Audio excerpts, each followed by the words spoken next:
Hello दोस्तों, नमस्कार। Rathore GK NCA classes में आपका स्वागत है।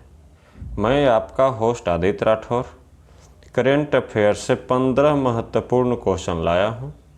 आज का पहला प्रश्न है, हाल ही में 17वें मुंबई अंतर्राष्ट्रीय फिल्म महोत्सव में किसे कंट्री इन फोकस चुना गया है? यह बांग्लादेश को चुना गया है। जो सूचना और प्रसारण मंत्रालय के फिल्म विभाग द्वारा आयोजित 7 दिवसीय फिल्म महोत्सव का उद्घाटन सार्वजनिक वितरण एवं वस्त्र मंत्री श्री पीयूष गोयल ने किया। और बांग्लादेश की आज़ादी के 50 साल पूरे होने के उपलक्ष्य में इस साल बांग्लादेश को फिल्म महोत्सव का कंट्री ऑफ फोकस चुना गया है। दोस्तों, जीवन में एक लक्ष्य निर्धारित कीजिए और हमेशा अपने दृष्टि को उस लक्ष्य पे बनाए रखिए, तभी आपको लक्ष्य की प्राप्ति होगी। आज का अगला प्रश्न है, हाल ही में किस राज्य सरकार ने खेल के क्षेत्र में इंफ्रास्ट्रक्चर के विकास हेतु लगभग 1000 करोड़ रुपए खर्च करने का फैसला किया है? यह असम ने किया है।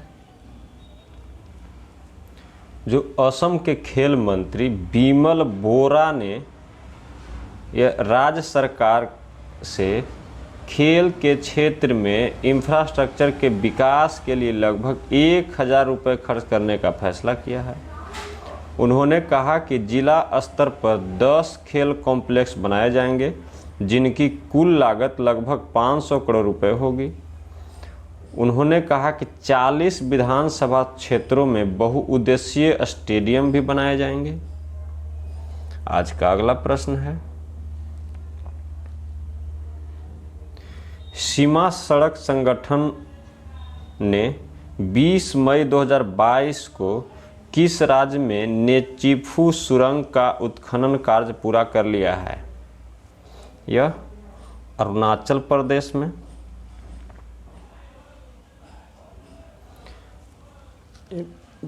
इसका सीमा सड़क संगठन का BRO होता है, जो बॉर्डर रोड ऑर्गेनाइजेशन इसका फुल फॉर्म होता है। यह सुरंग परियोजना वर्तक के तहत BRO द्वारा बनाई जा रही है। इस सुरंग की आधारशिला राजनाथ सिंह ने 12 अक्टूबर 2020 को रखी थी। नेचीफू सुरंग 5700 फीट की ऊंचाई पर स्थित है। यह सुरंग आधुनिक सुरक्षा सुविधाओं से लैस होगी और दो तरफा यातायात को भी समायोजित करेगी। आज का अगला प्रश्न है, निम्नलिखित में से कौन सा देश भारत का सबसे बड़ा व्यापारिक भागीदार बना है? यह अमेरिका बना है। जो 2021-22 के वित्त वर्ष में भारत के शीर्ष व्यापारिक भागीदार बनने के लिए चीन को पछाड़ दिया है। वाणिज्य मंत्रालय के आंकड़ों के अनुसार 2021-22 में अमेरिका और भारत के बीच द्विपक्षीय व्यापार 119.42 बिलियन अमेरिकी डॉलर रहा, जबकि 2020-21 में यह 80.51 बिलियन अमेरिकी डॉलर था।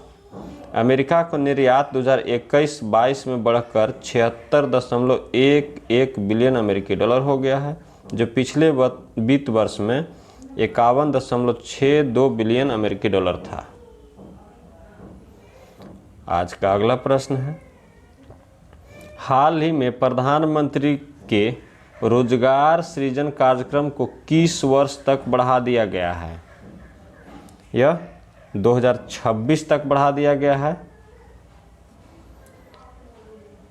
जो 5 साल के लिए बढ़ा दिया गया है। केंद्रीय सूक्ष्म लघु और मध्यम उद्यम मंत्रालय के एक बयान के अनुसार प्रधानमंत्री रोजगार सृजन कार्यक्रम को 13,554.42 करोड़ रुपए के परिव्यय के साथ 2021-22 से 2025-26 तक 5 वर्षों के लिए 15वें वित्त आयोग चक्र में जारी रखने के लिए अधिकृत किया गया है।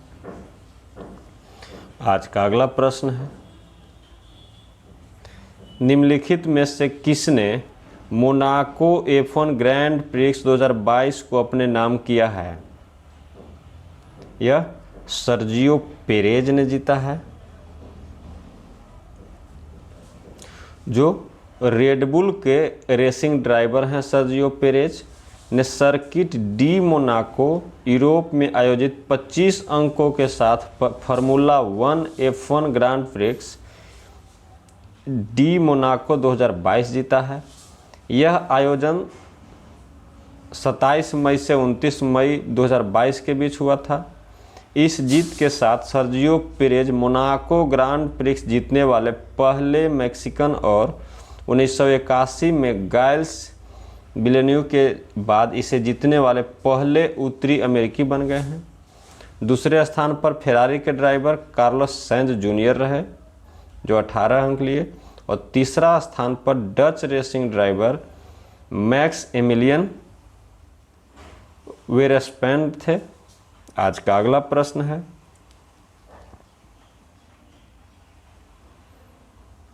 हाल ही में किस राज्य के मुख्यमंत्री ने आयु ऐप लॉन्च किया है? यह कर्नाटक के मुख्यमंत्री ने लॉन्च किया है इसे। जो पुरानी बीमारियों और जीवन शैली संबंधी विकारों को दूर करने और उन्हें ठीक करने में मदद करने के लिए एक नया स्वास्थ्य और कल्याण ऐप आयु लॉन्च किया गया है। स्वामी विवेकानंद योग अनुसंधान संस्थान ने रिसेट टेक के साथ ऐप विकसित करने के लिए सहयोग किया है। आज का अगला प्रश्न है, हाल ही में किस राज्य में डाक विभाग ने पहली बार ड्रोन का उपयोग करके मेल डिलीवर किया है? यह गुजरात में किया है। जो गुजरात के कच्छ जिले में एक पायलट परियोजना के हिस्से के रूप में एक ड्रोन का उपयोग करके मेल डिलीवर किया।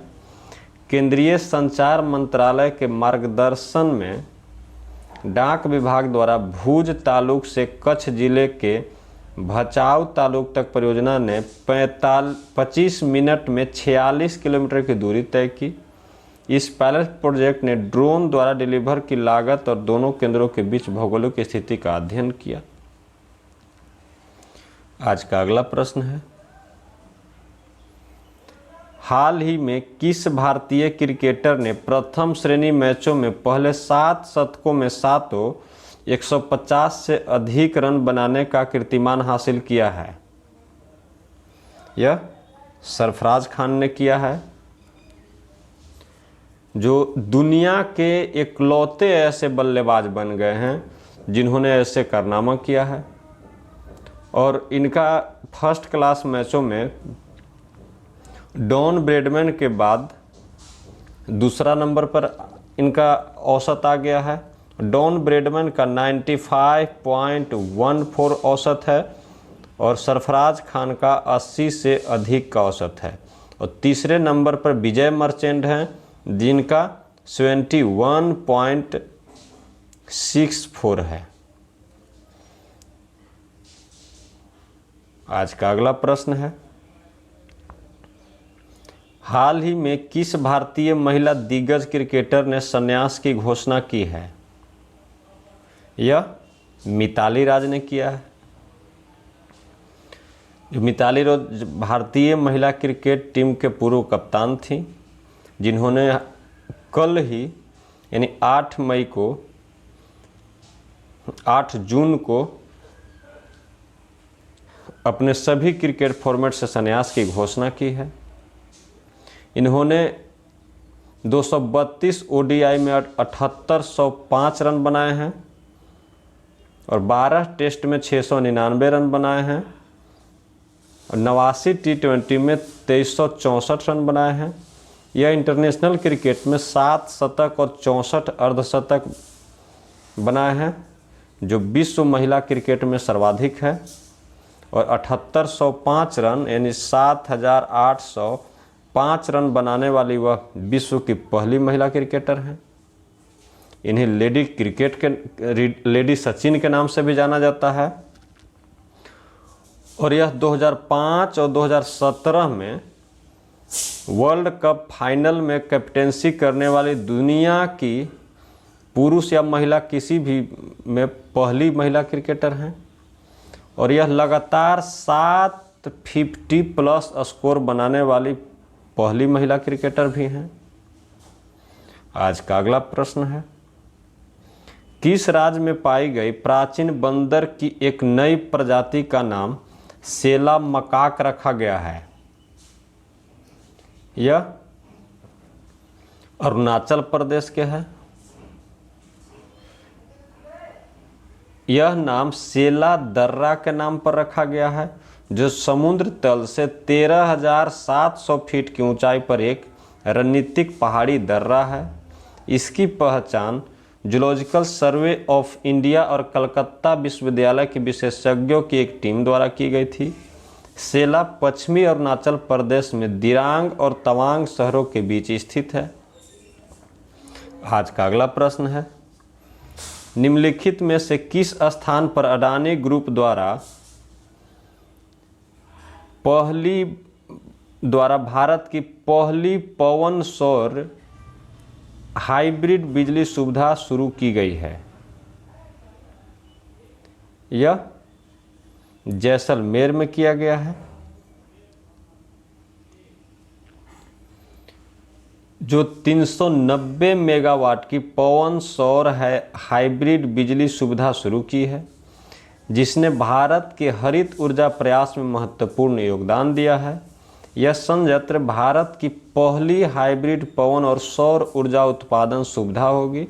हाइब्रिड पावर प्लांट जो सौर और पवन उत्पादन को जोड़ता है, बिजली की बढ़ती मांग को पूरा करने के लिए उत्पादन को अंतराल को समाप्त करने और अधिक स्थिर विकल्प प्रदान करने के लिए अक्षय ऊर्जा की पूरी क्षमता को अनलॉक करता है। आज का अगला प्रश्न है, महिला T20 चैलेंज 2022 का खिताब किसने अपने नाम किया है? यह सुपरनोवा ने जीता है। जो यह वेलोसिटी पर 4 रन से जीत किया है। वेलोसिटी को हरा करके सुपरनोवा ने यह चैलेंज जीता है।